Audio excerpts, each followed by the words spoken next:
Welcome to At Home and Abroad with Harrison Walker. Join us each week as we explore the far reaches of the globe in search of unique characters and stories to share. Reach beyond your front door as we uncover new perspectives, intriguing ideas, and lessons learned over time. Let's jump in.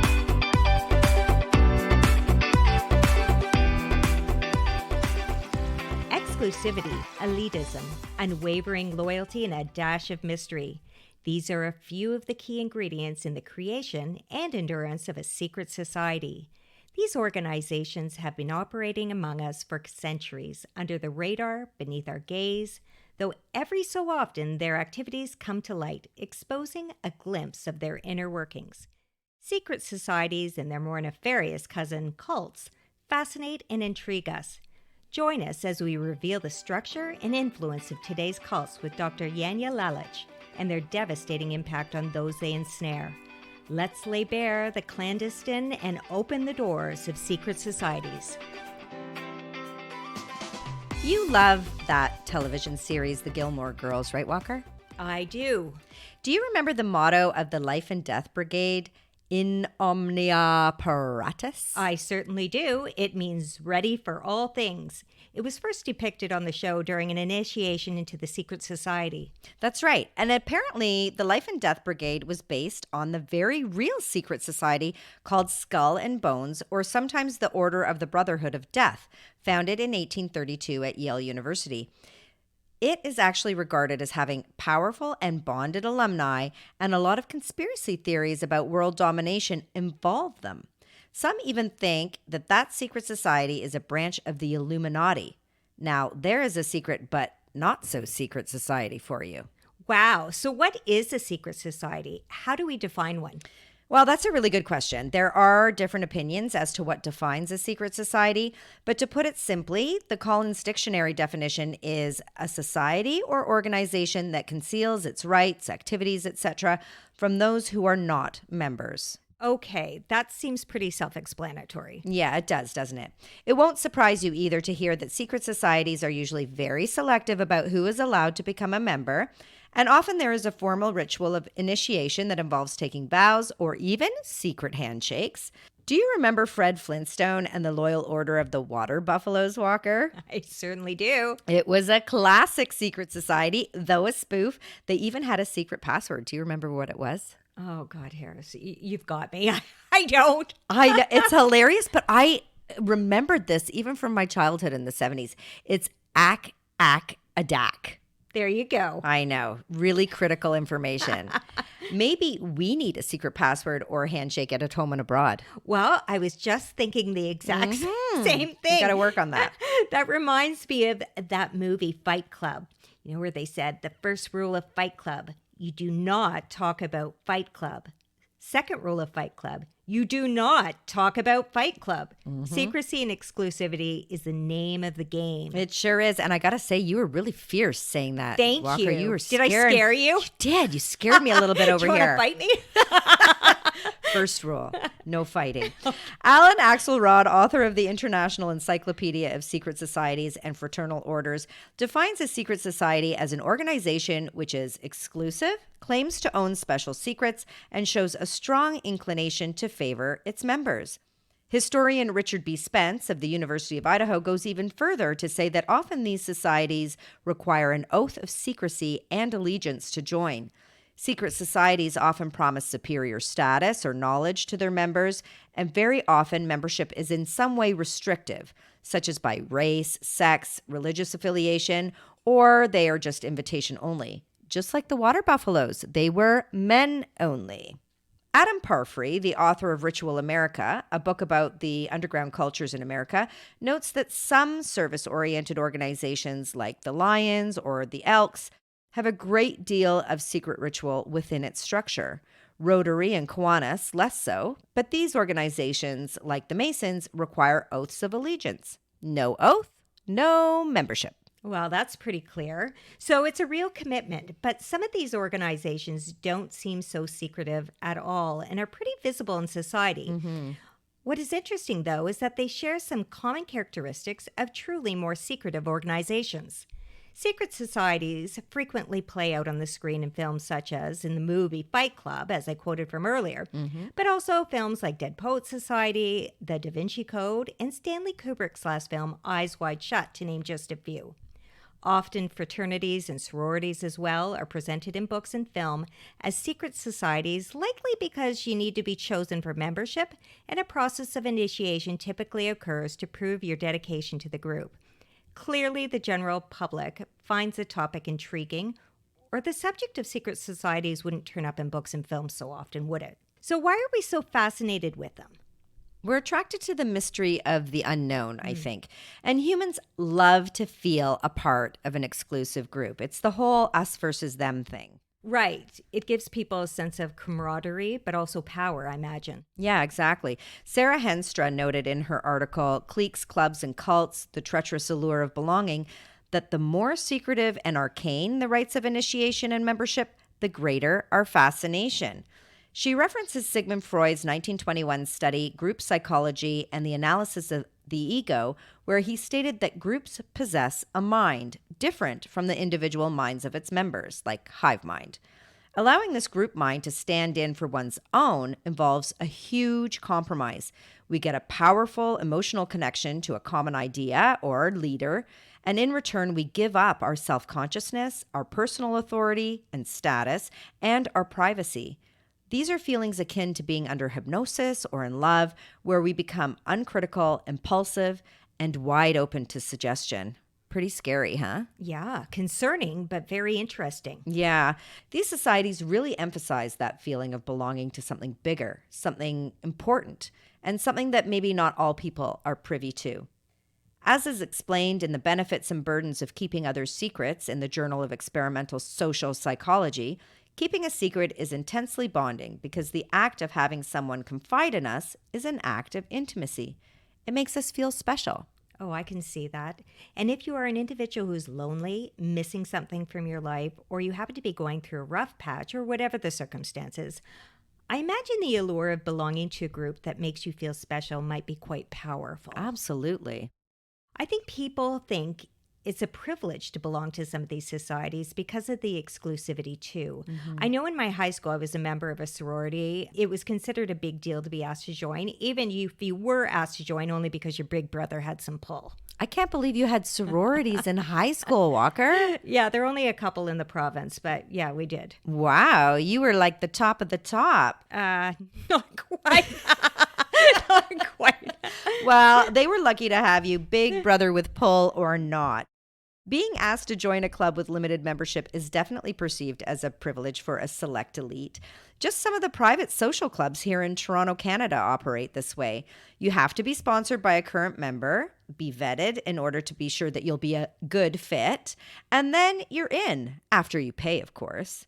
I imagine that the more exclusive, secretive, and elite a society is perceived to be, the greater the yearning to belong.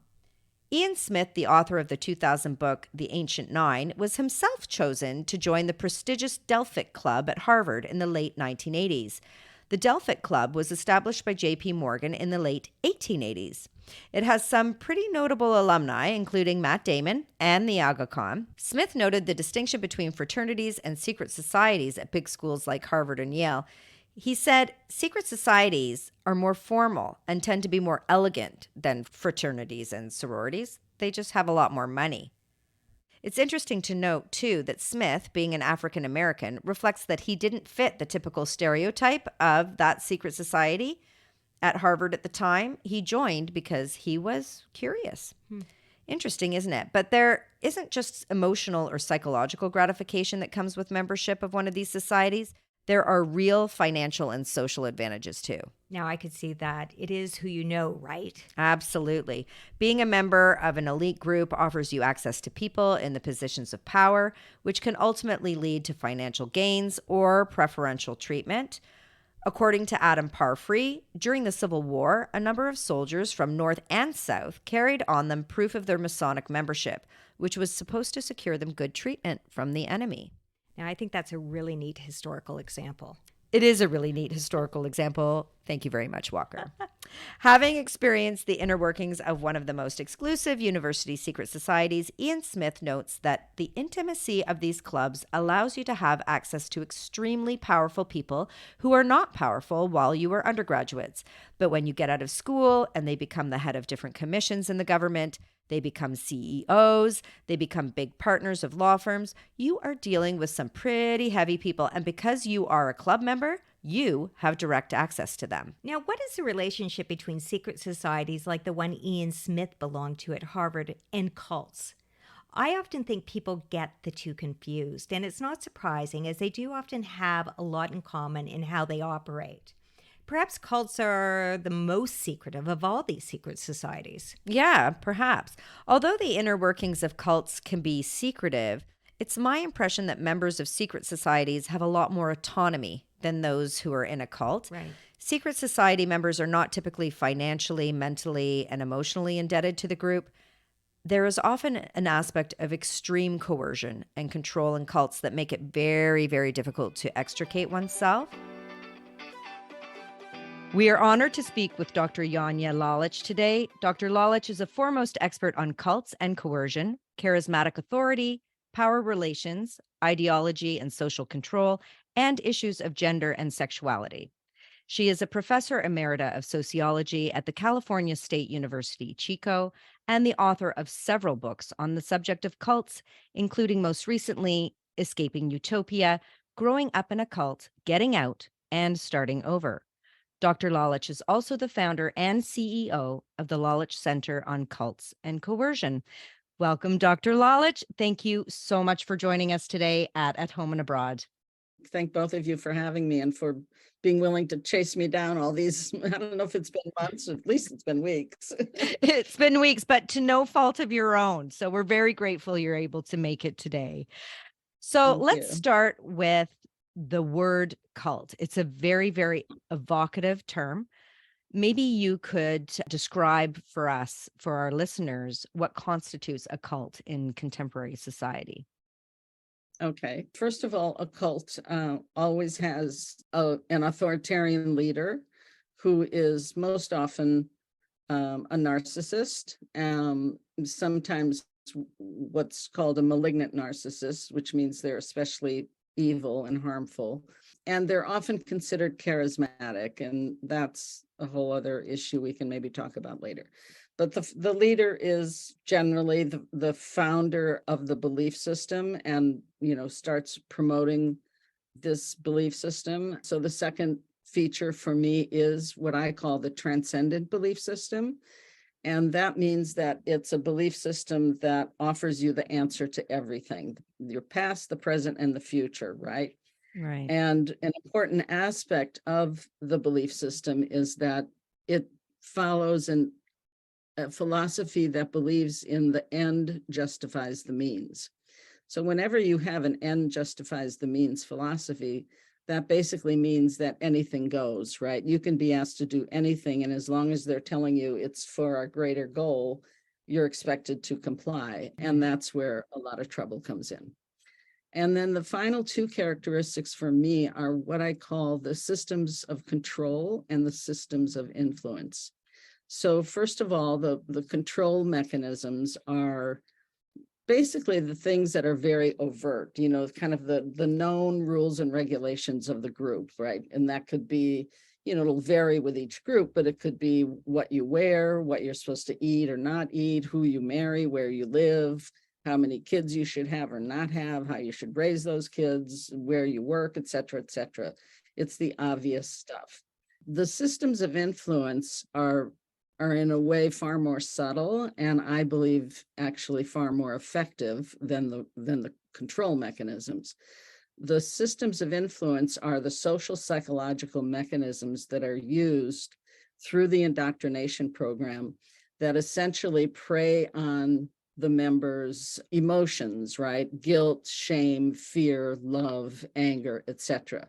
So these are all things, I mean, not speaking about kids who were born in cults, but for adult recruits, right? These are all things we've dealt with our whole life, right? We know what fear is. We know but they know exactly how to push your buttons so that you comply over and over and over again. And a lot of it is based on fear.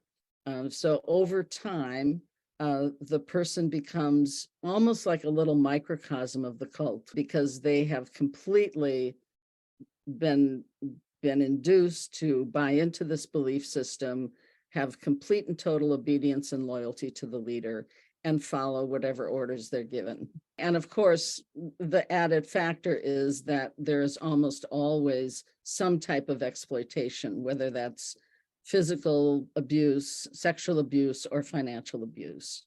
Right. They're very good at exploiting vulnerabilities within people.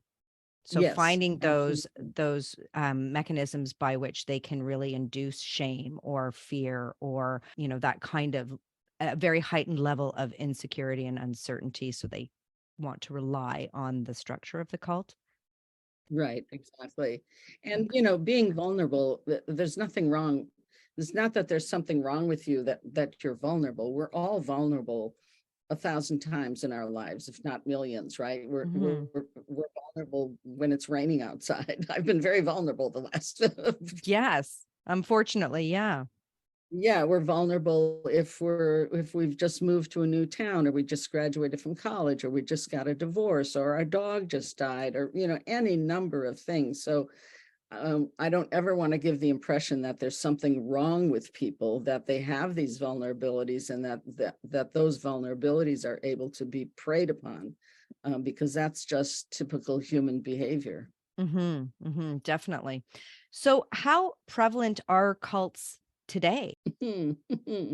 Well, I can certainly tell you I've been busier than I've ever been in my 30 some years of doing this work. There are every kind of cult imaginable. I always make this joke. If you want, I'll find you a chocolate chip cookie cult, right? I mean, there's just like, it absolutely has nothing to do with religion, which is what a lot of people think, but there's every imaginable type of cult and cult leader, men and women.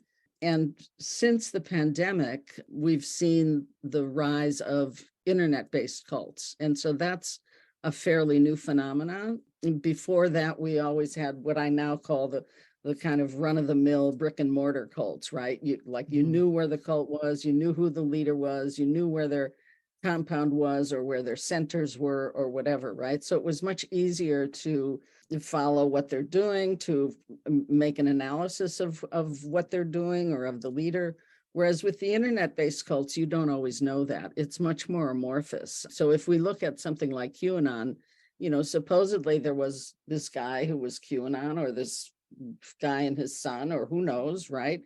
And same with the anti-vaxxer movement. Both of those things have created the same sense of community that a brick and mortar cult does for people, but you don't always know like who the leader is, right? Mhm. One month it might be some cuckoo radio host, right? And then he dies of COVID, and so then someone else takes over, right? And so Exactly. it's much harder to get a grip on it. That's fascinating. And I would imagine that a lot of people wouldn't have ever even connected QAnon and the anti-vaxxer group to being a cult, Oh, absolutely. you They know? function absolutely the same way. That's really, really fascinating. So you yourself were a cult member for about 10 years. Are you comfortable sharing with us a little bit about what that experience has meant to you Yeah. and your work and your life? Yeah, sure. So I'll try to keep it short, but it was about 10 and a half years of my life. I was 30 years old when I joined. I had already had a college degree. I had had a Fulbright fellowship after college. I traveled. I lived in Spain. I lived in France. I mean, I was not like a young, naive kid, which is, again, one of the myths that people think about who gets into cults. Mhm. So I was actually new in San Francisco at the time, and this was in the mid 70s. And I was always politically minded and sort of left leaning. And so I was new in town. I met some people. They all seemed like good people, and I got asked to join a study group, which I didn't know was the front for the organization. I eventually got asked to join that organization, and I did. I really had no clue what I was joining. I just thought these were really good, serious people, and two of my best friends were joining at the same time. So now we kind of joke and say, well, if you hadn't have joined, I wouldn't have joined. And if you hadn't joined, I wouldn't have joined, right? Oh, that's So, funny. and that's true for a lot of people. Most cults recruit through friendship networks, Because you trust your friends. exactly. Yeah. More than 2/3 are recruited by a friend, a family member, or a co-worker. So, that's how it works. But anyway, we were a very restrictive, basically a Marxist Leninist disciplined organization. We had to take on new names. We couldn't tell anybody we were in the organization. We weren't even supposed to know each other's real names. We worked 20-hour days, 7 days a week, month after month, year after year. That is intense. It was intense. Yeah. The leader was an alcoholic, megalomaniac, narcissist, very difficult to be around. I was almost always from the beginning in high leadership and in the inner circle. So I spent a lot of time around the leader, which was very awful and very traumatic. Anyway, it was, we did do in the beginning, we were secretive and underground.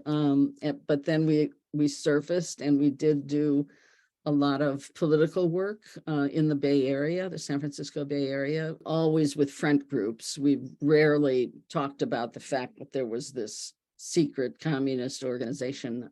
We had very strict security rules, and it was hard. It was like not a happy life. And of course, we were told, there's this old quote from Chairman Mao that says the revolution isn't a tea party, right? Which basically means this isn't going to be fun. It's Like, not going to be fun. Yeah. right. So you don't complain, like you signed up for this, right? And so they had all these ways to keep you tethered to the reins. So I got out. I was almost 41 when I got out, and I felt like a brain dead 15-year-old. I can imagine. That is a long time. How did you manage to extricate yourself? Well, that's a whole other long story, but basically, essentially what happened is that we finally had our revolution and we overthrew our leader. Fantastic. Right. So That's the right kind of revolution. right, if people want to know more of the details, a lot of it's in my book, Bounded Choice. But essentially, most of us who were still in at that point, who were full-time cadre militants, were pretty burned out. We were Mhm. all like burned out. Those of us who were around the leader were just exhausted and did everything we could to keep her away from the regular membership. And so what happened is she left the country at one point to go to Bulgaria because that was her dream communist society, Okay. which I've since gone to Bulgaria, and my tour guide would certainly not agree with her about what a dream world it was at that time. But Mhm. anyway, she was out of the country. And so those of us in leadership called together all the members, and we met in our print shop. We had a big print shop, which is one of the ways we earned money. And we told everybody what was going on behind the scenes. And of course, it took almost 2 weeks to convince people that we were telling the truth. They thought Yeah. we were just trying to have a coup or something. And so then once everybody realized, oh my God, then all these stories started pouring out about how people were selling their blood to be able to pay their dues, and people didn't see their children, or, one spouse got expelled and they never even knew what happened to that person. All these horror stories were coming out. And then the night before she returned, we took a vote and we voted unanimously to expel her and to dissolve the organization. And Wow, so that's incredible. at that point, there were I'd say about 125 of us. At times, our front groups had thousands of people, but the inner core. So yeah, we all got out at the same time, and we helped each other with, clothes and resumes and trying to get jobs and just Getting your feet back on the ground after being right, immersed in this for 11 years right, plus. yeah, That's incredible that 125 people were able to come together and overthrow this very, mhm, very powerful, yeah, probably very charismatic person who created this yeah, yeah. organization. I mean, I think it says something about where we were all at that point, Yeah. that people just couldn't take it anymore. And even the people at lower levels, I mean, I would say those of us in leadership experienced actually far worse traumas than some of the general members who basically just did regular, street work or whatever. But they too were exhausted. I mean, nobody was happy. You were all burnt out, and it sounds like at the higher levels, abused Yes. quite severely. Yeah. So you said that you joined this organization with your friends. What do cults look for in a candidate for recruitment? What does that process look like? They look for smart people. They look for educated people in most cases. They look for someone who can bring in connections, people who will lend legitimacy to the group. They look Right. for people who can fundraise. They look for good workers. So this idea that it's only stupid, weird, crazy, lazy people who get into cults is the exact opposite. I mean, cults don't want stupid, weird, crazy, lazy people, right? I mean, Right. the point is you're there to take care of the cult leader and to run the cult's businesses or internal operations or whatever. The cult's not there to take care of you. I mean, at one point we had someone who was working with us at kind of one of the outer levels, but she was a bit of a troubled individual, and the leader said, oh, get rid of her, she's just going to be a pain in the butt. And Right. so we just told her, sorry, this isn't for you. Yeah, because you don't really need a loose cannon, especially Exactly. if you're trying to maintain security and secrecy. Exactly. Yeah. And you don't want to, you don't want to deal with doctors and hospitals. And I mean, the Unification Church used to do that as well, where they would, if somebody sort of had a breakdown or something, they would literally just drop them in front of the doors of a mental hospital or a hospital and just drive away. And in reality, cult leaders are actually pretty lazy. They're the lazy, crazy ones. And so, Absolutely. Getting so everybody to do their bidding. exactly, exactly. Yeah, a keystone of narcissism. Hmm. So, do all cults or most cults share a common pattern of organization or hierarchy like you were describing? Yes, I mean, any cult worth its salt, so to speak, will set up a very good internal structure to keep the operation going and to keep it growing. I mean, I've been doing this for a lot of years, but even early on, like once you start looking at cults in depth, you see these patterns across the board. It doesn't matter what kind of cult it is. In fact, my doctoral dissertation was a comparative study, and that's my book Bounded Choice is a user-friendly version of that.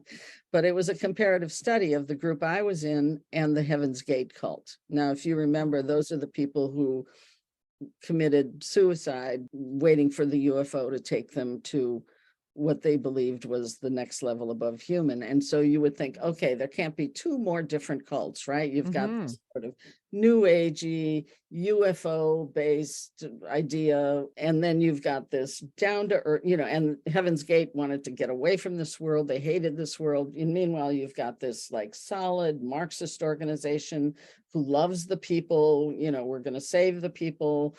And so you'd think, how in the world could they be the same? And yet, when you take them apart, you see absolutely the same things. They're just perhaps called something different in each group. For example, in my book, in the back, there are some charts where I put the different aspects and I show how my cult did it, how Heaven's Gate did it. I use that a lot now when I work with survivors. I say, take that chart and then make a new column and put in how your cult did that.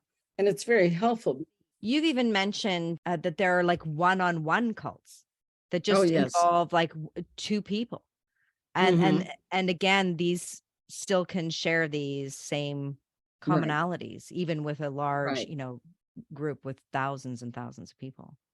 Right. Yeah, you absolutely. There is a lot of that. I mean, we have a lot of people coming to us who've been like in a therapy cult, like been abused in some way by their therapist who believes they've got the perfect answer to this person. It's very much like a domestic violence situation, only Mhm. the slight difference for me in calling something a one-on-one cult rather than just domestic violence is that there's usually some type of belief system attached, right? Or that the person, the dominant person, thinks they're God or thinks they're, this incredibly special human being, which doesn't always happen in a domestic violence situation. It's just plain old domestic violence. But when you have that added component, and there are also many family cults, where one parent or the other, or maybe the grandparent are running the whole family, just like a cult. You've said that cult behavior is human behavior. Can you explain for us the similarities that abusive relationships share with cult behavior? Now that you mentioned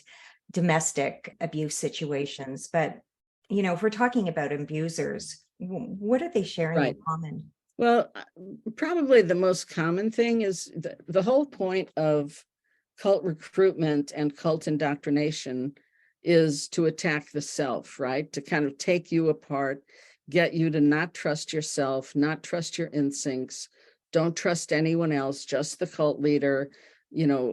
Other people even other people in the group can't be trusted because they might turn you in, or they might be doing wrong things and you don't want to be associated with them. So that kind of attacking of the self is exactly what happens in domestic relationships, right? The abusive partner makes you feel stupid, makes you feel ashamed, blames everything on you. You're constantly apologizing. You're saying, if only I were a better wife, then he wouldn't, I'm the one who's always provoking these episodes. It's basically the same thing. It's attacking the self so that you essentially are completely dependent on that other person and on that other person's view of you, right? Right, which is making it difficult to escape.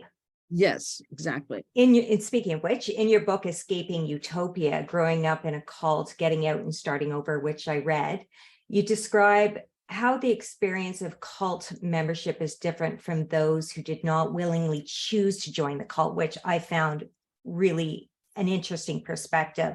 Can you explain for our listeners how the experience is unique? So if you're born in a cult, in most cases, you're not going to experience any other reality but the very closed reality of the cult world. Most cults, and this is one of my pet peeves, most cults homeschool. And the whole homeschooling thing is so unregulated. And so in most cases, those kids, all they're taught really are the words of the leader, right? Or the documents written by the leader, or listen to his speeches, right? They're not taught math and science and, and even the ones who go to regular schools out in the community. So for example, the Jehovah's Witnesses, right? Those kids go to school, but they can't participate in any of the holidays or any of the activities. They're not supposed to have any friends that aren't Jehovah's Witnesses, so they can't make friends while they're in school. They can't participate in the sports and other activities. They go to school and they come right back home. So there again, they're ostracized, right? They're usually, people know and they get made fun of, which isn't right, but is what happens to them. The whole thing of education is one big aspect of that. But also, if you've read the work of Erik Erikson, who was a psychologist, we all go through these, what he called the stages of development, right? And he breaks it down by years. And each of those stages, you're supposed to accomplish certain things so that you kind of graduate to the next stage.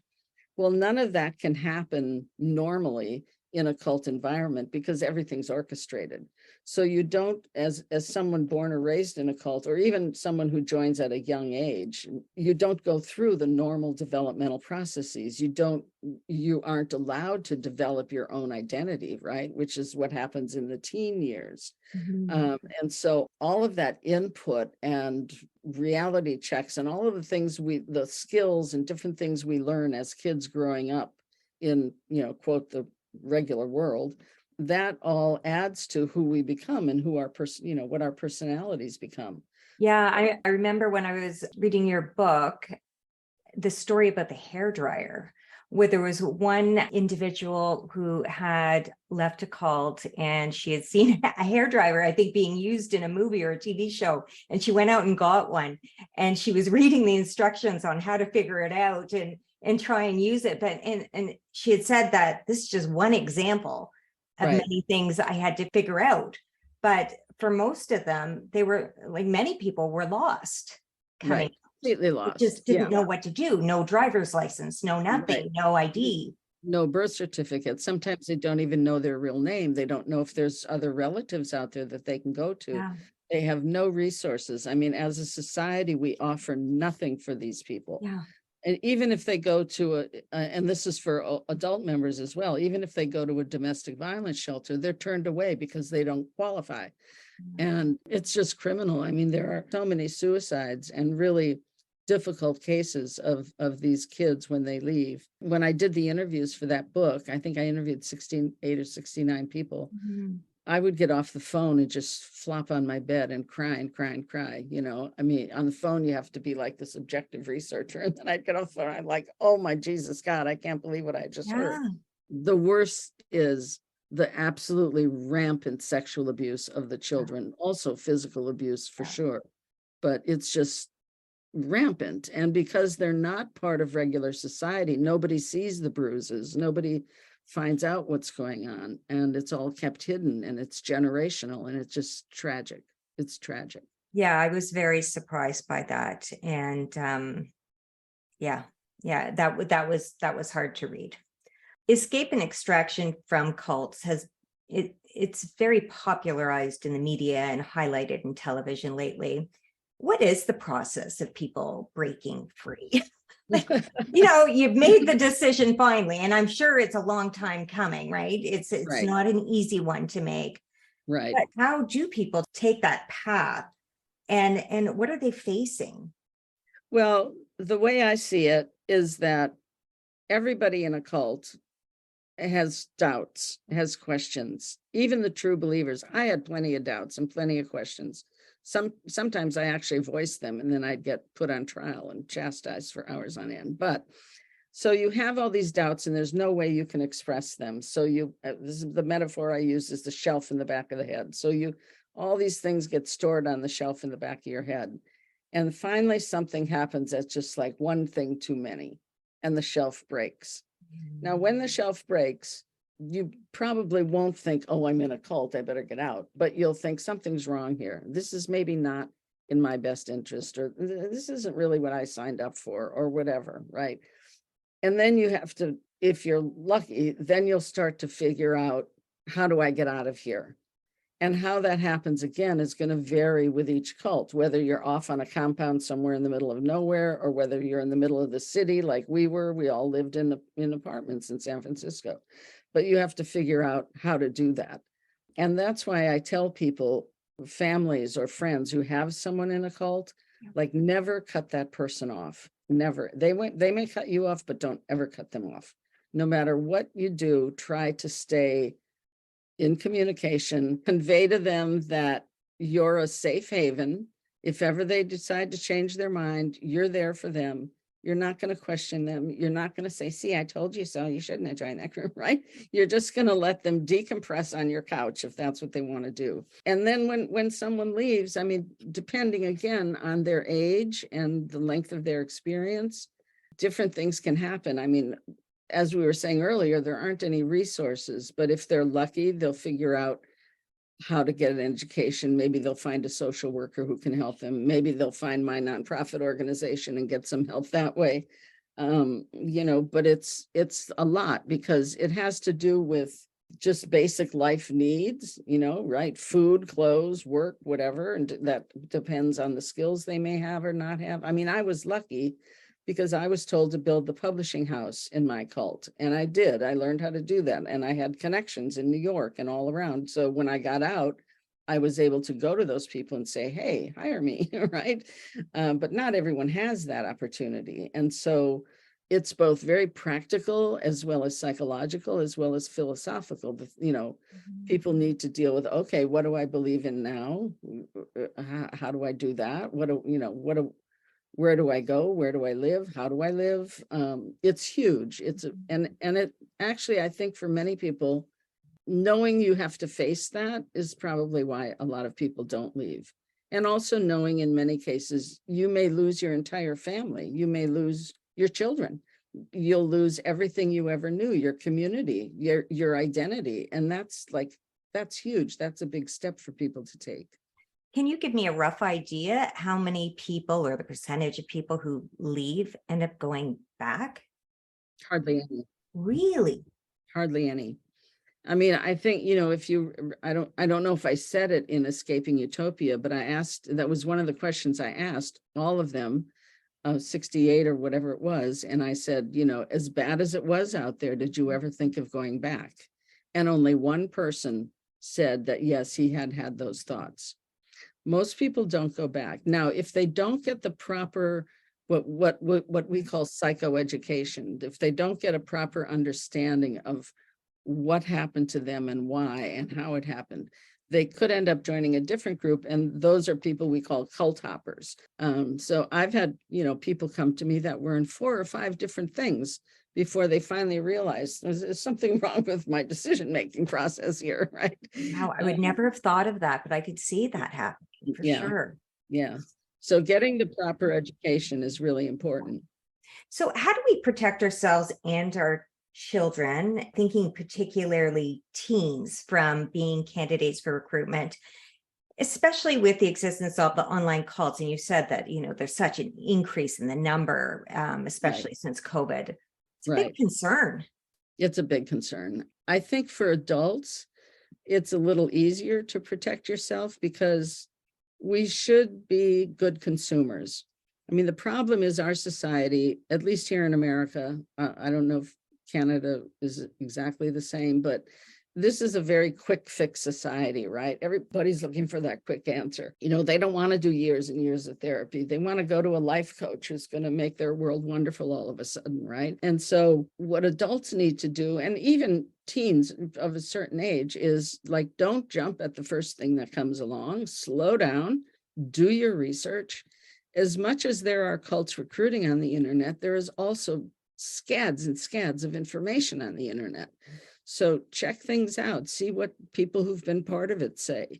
Ask a lot of questions. If your questions get turned back on you, that's not a good sign, right? If everybody's on and on and on about this special leader, forget it. Probably you don't want to go there. If you're being asked to sign a waiver that says, oh, if you come to our 5-day retreat, we're not responsible for anything that happens to you, run the other way, because probably something's going to happen to you, right? So there are things that, we should just all learn to be better consumers about. It's, I always say you wouldn't buy the first car you see, right? So treat it like you're buying a car, right? Right. For kids, it's harder, I think, because we're not allowed to do much education in the schools. Whenever I have tried to get into schools, like to give presentations or whatever, they're always afraid you're going to offend someone's religion, right? And I always tell them, I can talk about cults for, till I'm blue in the face, and I don't even ever have to ever mention religion. But there's that taboo thing, at least here in the States. So it makes it difficult to get into the schools. The university level is a little different. I have done some presentations that way, and there actually is a woman who was a Mormon, and she wrote a whole series of books for kids. There's 9 books in the series, and her kids actually did all the drawings, all the illustrations, and they're really cute little books. Her name is Gretchen Day. Okay. And they are for sale on Amazon. I think all of us who've been there are trying to figure out things we can do for the younger generation, and it is difficult. I mean, even at my center where we work with people, we don't let anyone into our groups or our courses who are under 18. I mean, we just can't do that. Some of the documentaries these days actually are pretty good. Okay. And I think they are beginning to help educate the public. And I would watch those with my kids if I had teenagers, like, this is what can happen. Okay, well, that's good to know. So much to be done in terms of education and then support for those that are trying to leave then. Thank you so much for taking the time to speak with us today, Dr. Lalich. You can discover more about Dr. Lalich and her work on her website, www.janjalalich.com, or follow her on Facebook at Janja Lalich Resources, or on Twitter at Janja_Lalich. Her books can be found to purchase on Amazon. Thank you again. Oh, thanks so much. Well, that was a very eye-opening conversation. Mm-hmm. So we've established that cults and secret societies are different, but secret societies can also harbor unpleasantness or socially unacceptable patterns of operation. Right. In Canada, actually, there is the Episcopon at Trinity College at the University of Toronto. Have you ever heard about it, Walker? I have heard talk about the Episcopon, but I thought it was an urban myth. Yeah, apparently not. The group began in 1858 as a student newspaper that archived events at Trinity College.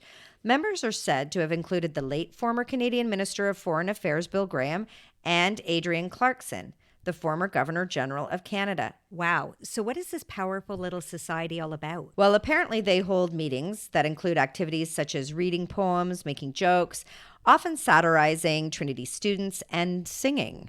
The college, though, severed ties with the group in 1992 based on reports of sexist and racist behavior and harassment of students, pushing some even to the brink of attempted suicide.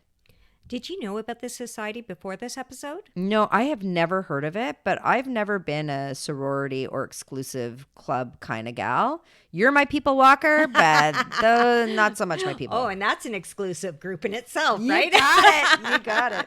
So what about in England? With the importance placed on tradition in a country as old as England, I have to imagine that there are many old secret societies there that exist. I think you would be right about that. There are many secret student societies on English campuses, two of which are the Bullingdon Club at Oxford University and the Apostles at the University of Cambridge.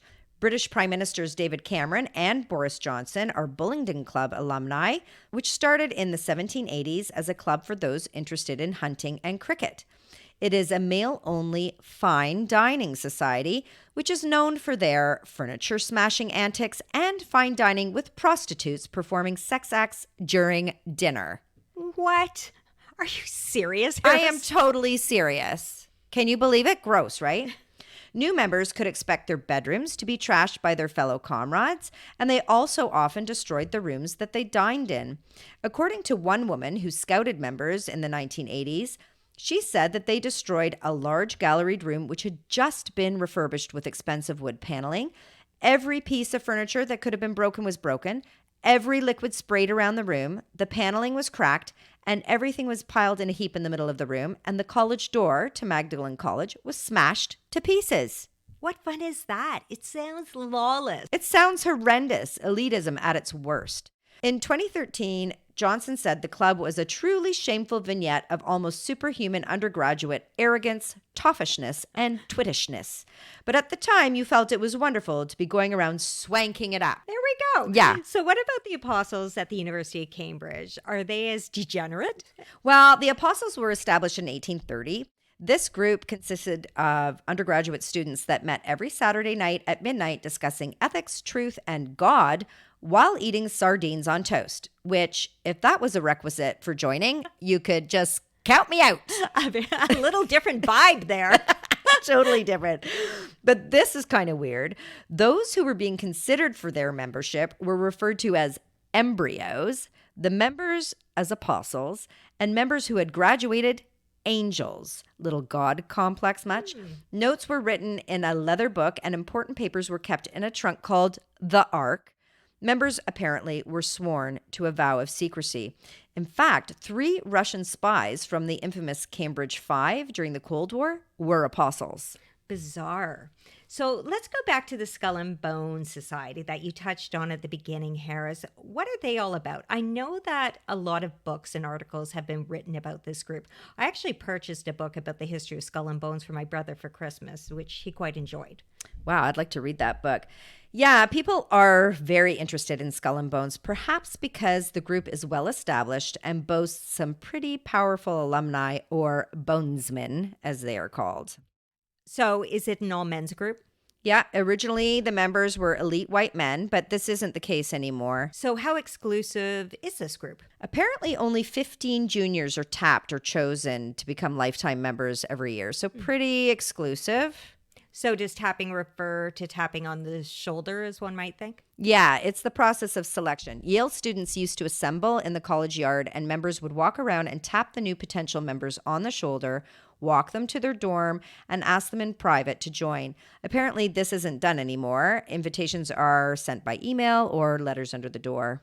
Right. So where do they hold their meetings? With a name like Skull and Bones, I've got to think that they don't just meet at a local cafe. They do not. In fact, That they just wouldn't cut it, I don't no, think. it wouldn't be cool enough.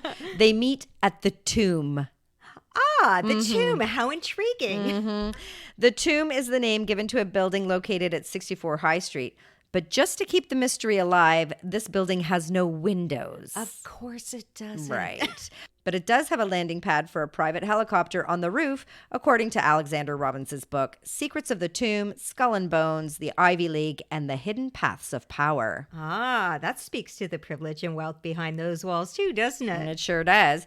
Well, you might think that Skull and Bones might be the wealthiest of the secret societies on Yale campus, but in fact, according to Business Insider, it's only the 5th richest of the 41 societies on campus. In 2015, they had assets just above $4 million. Come on. Are you serious? I'm entirely serious.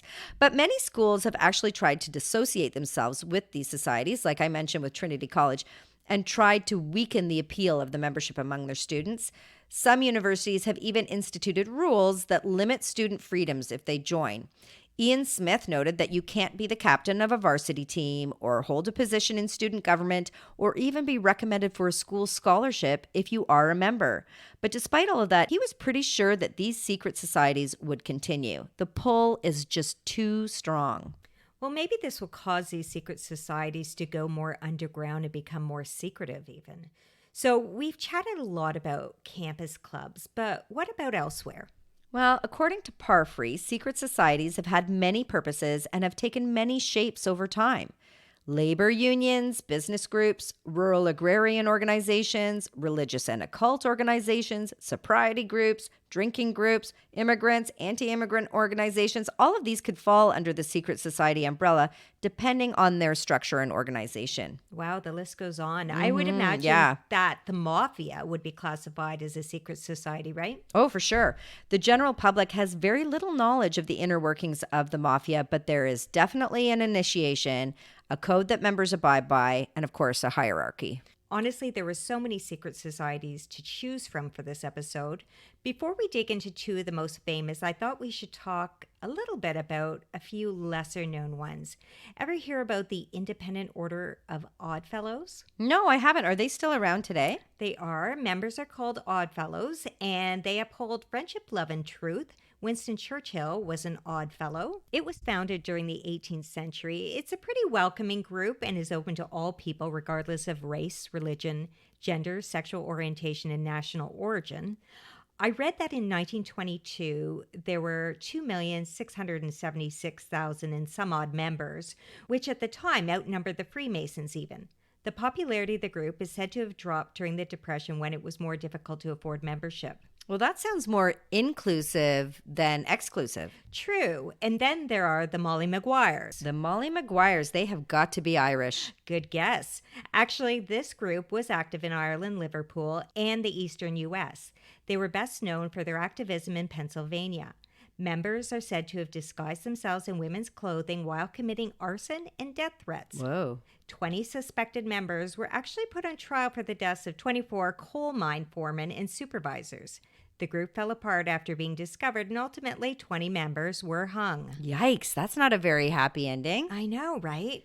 So we can't talk about secret societies without discussing the Freemasons. The Freemasons are a very old secret society which evolved out of the Stonemasons Guild originating in the 1700s. Cool. It is truly ancient. Some famous members of the Freemasons included George Washington and Benjamin Franklin, Walt Disney, Louis Armstrong, John Wayne, and even Winston Churchill and Mozart. Wow, interesting. Churchill, again, he was quite the joiner of clubs, eh? I guess he was. Busy guy. And the Freemasons still exist today, right? They do. One statistic found stated that there are currently 5 million members around the world. The oldest Freemason lodge is located in London, England. It's not technically a religion, but they believe in a grand architect of the universe. Whoa. Men over 21 years of age can become members, and there is a separate organization for women called the Order of the Eastern Star. Wow, the grand architect of the universe? That's pretty impressive. I have never heard of the Order of the Eastern Star, though. I hadn't either. Apparently, you have to ask to join, and this is supported by their recruiting slogan, all you have to do is ask. Psychologist Heiko Ernst said it isn't just like joining a club, though. You have to be chosen to join, you have to be in good character and reputation, and you must believe in the existence of a supreme being. Now, interestingly enough, you may not know that the Shriners, a group known for conducting extensive charity work, were founded by the Freemasons in 1870 in New York City. I did not know that. Now, I love Dan Brown. We kind of touched on him before, the author of Angels and Demons and the Da Vinci Code. His work brought the Illuminati front and center into the public consciousness. There is so much mystery and intrigue surrounding that secret society. So, Walker, do they exist or are they fictional? Again, yes and no. Oh, okay. Do tell. Well, there certainly was a secret society called the Order of the Illuminati, and it was established by Adam Weishaupt in Bavaria in 1776. The group consisted of non-religious members who valued free thinking and anti-religious government. They were said to have taken inspiration from the Freemasons in terms of adopting rituals and group hierarchy. The society was said to have dissolved after secret societies were made illegal in 1787 by Karl Theodor, Duke of Bavaria. Okay, so that's the yes, but what about the no? Well, some people claim that the Illuminati just got pushed underground, and the mystery surrounding the secret societies still is alive and well. Some people claim that there is a new Illuminati still functioning today, that there is one government comprised of celebrities and government officials that is currently running the world. This New World Order conspiracy theory believes that people like Beyonce and Jay-Z are members. And if you go further down the conspiracy rabbit hole, some people think that these celebrities even have been replaced with clones. Oh, well, that sounds very logical and sensible. Not? That sounds crazy. It does, but it has a following. I read one statistic that 23% of Americans believe in the Illuminati and the New World Order. That is a huge percentage of people. I know. Madonna even wrote a song called Illuminati, and Madonna has said that people often accuse me of being a member of the Illuminati, but the thing is, I know who the real Illuminati are, and I know where the word comes from. Well, Madonna, you know it all. Stephen Heller for The Atlantic stated that part of the appeal of these societies has long been in their oddball accoutrement, costumes, banners, voting equipment, hoods, emblem jewelry, and outlandish hats like the fez. Sounds like Madonna would fit right in. For instance, the Oddfellows are said to have real skeletons which they use during initiations to remind everyone of their mortality. Isn't that lovely? That's odd. The skull and bones have the number 322 in their symbol below a skull and crossbones. This is thought to refer to 322 BC, the year Alexander the Great died, or the year the Greek orator Demosthenes died, which symbolizes in Athens the move from democracy to plutocracy, a government run by the wealthy. The Freemasons are recognized by a compass and a square enclosing a capital letter G, but it's a builder's square that kind of looks like a right angle or an L shape, not a four-sided square. Right.